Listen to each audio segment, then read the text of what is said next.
নমস্কার, আমি শ্রেয়া। আপনারা এখন দেখছেন সংবাদ শিরোনাম।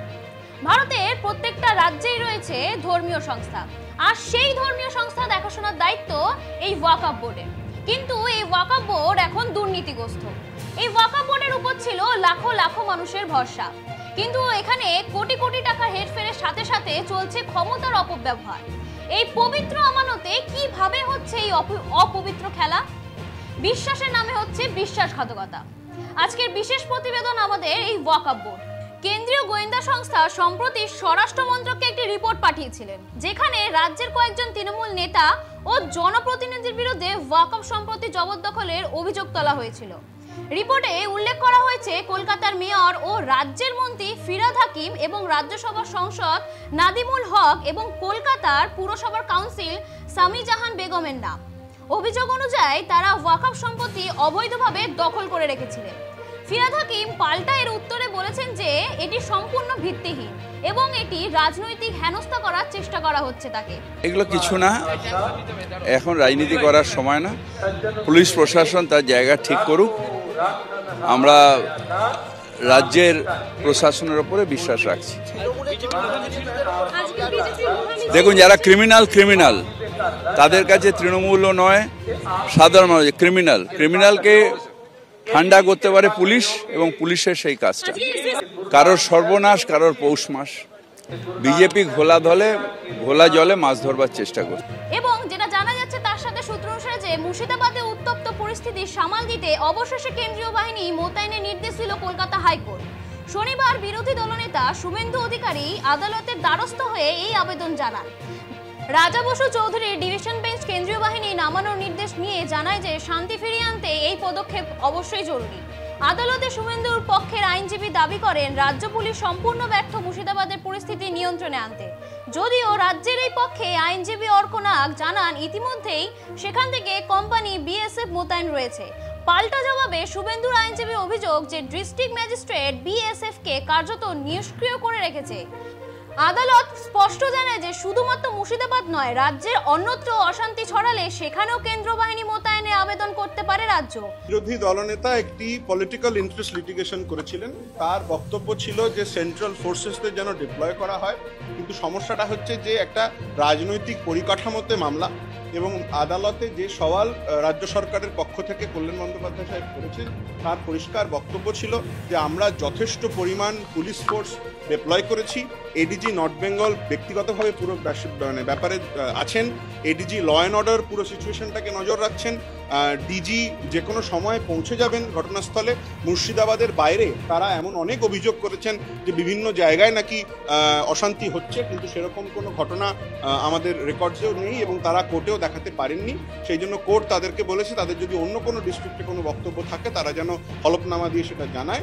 At the same point of time আমরা রাজ্য সরকারের পক্ষ থেকে অলরেডি বিএসএফকে রিকোয়েস্ট করা হয়েছিল আমাদের অ্যাসিস্ট করার জন্য, এবং সেই রিকোয়েস্টে বিএসএফ সাড়া দিয়ে 6 কোম্পানি ফোর্স পাঠিয়েছে, সেটা তারা আমাদেরকে অ্যাসিস্ট করছে।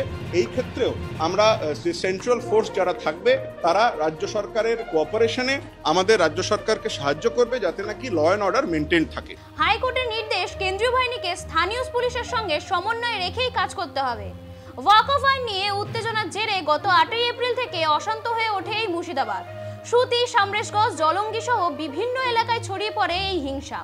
চাঁদপুর ও ডাকবাংলা এলাকাতেও অগ্নিসংযোগ ও ভাঙচুরের ঘটনা ঘটে। মৃত্যু হয়েছে এক নাবালক সহ 3 জনের। ধ্বংস করা হয়েছে জলঙ্গি বিডিও অফিস, স্থানীয় রেল স্টেশন এবং রেল অফিসের অগ্নিসংযোগ হয়েছে। পুলিশের দাবি ইতিমধ্যেই 138 জনকে গ্রেফতার করা হয়েছে। সামরেশগঞ্জে ভারতীয় ন্যায় সংহিতার 163 ধারা জারি করে নিষিদ্ধ করা হয়েছে জমায়েত। এলাকায় চলছে বিএসএফ এর টল এবং কেন্দ্রীয় বাহিনীর রুট মার্চ। জেলা শাসক রাজস্বী মিত্র জানান যে সীমান্তবর্তী অঞ্চল হওয়ার কারণেই বিএসএফ উপস্থিত।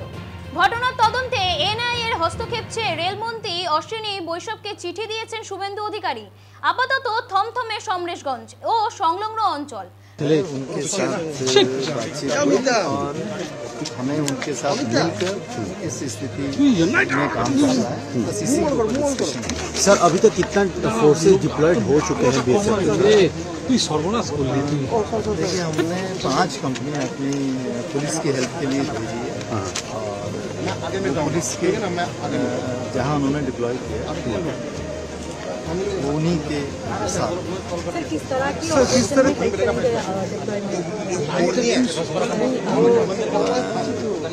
सिचुएशन है उसको कंट्रोल करने के लिए हेल्प करेंगे, पुलिस के साथ हेल्प करेंगे। हम इंडिपेंडेंटली कुछ नहीं कर रहे, पुलिस की हेल्प के लिए आए हैं, तो जैसा पुलिस चाहेगी हमसे उसी तरीके से। सर क्या सिचुएशन है? कल से आपका 300 से भी ज्यादा जवान यहाँ पे तैनात था, आपके क्या फीडबैक है आपके ऑफिसर्स की तरफ से?